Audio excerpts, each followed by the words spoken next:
ubwa nyuma y'ekitongore cya gavumenti ekirikujunaniza obwaha by'okuguza hamwe n'okugura omu ihanga ekya Public Procurement and Disposal Authority okushohoza engenderwaho ensya hati bari omuhuriro y'okuzimanyisa abo boona bukirikukwataho okwetooroora ihanga.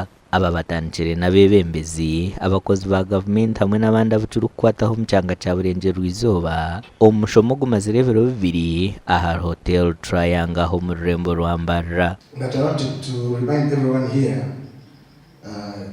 you officers in your capacities, that the President and the Executive saw it good and clear to have this PPDA Act in place to solve very many things. Mukuru w'ekitongore eki Benson Turamye nagira ngu ekigenderwa n'okumanyisa abantu ab'engenderwaho ensya kandi eky'omutaano n'okugira ngu eminyeeto abakazi hamwe n'abantu abaine oburema aha mibiri yaabo nabo kuheebwa omugisha gw'okubanza omu mirimo egi. Abakutunga emirimo y'okukora kandi n'entaasya yaabo omu maka ninga omu mashabo gaabo kweyongyera.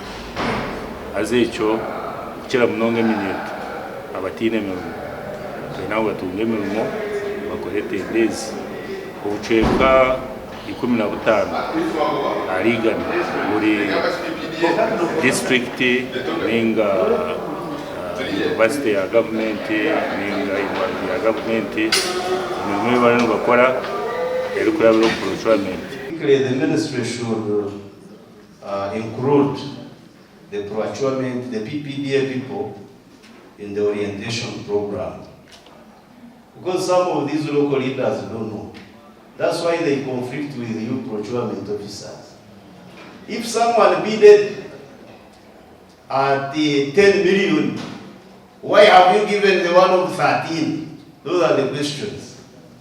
They don't know that there are some other guidelines that are supposed to be followed.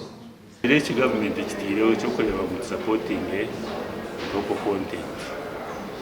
Kandi okukitaho kyabe ekiragiro olw'okukihenda nikimanyisa ngu yahenda amateeka ariko okuhenda amateeka tukutwara omu kooti. Emishomo egi n'ey'okwetooroora omu byanga ebindi okwetooroora ihanga okuhwera abarikukora emirimo egi ey'okugura hamwe n'okuguza omu byanga okukora kurungi emirimo yaabo. Aha bwa TV West ndi Akiza.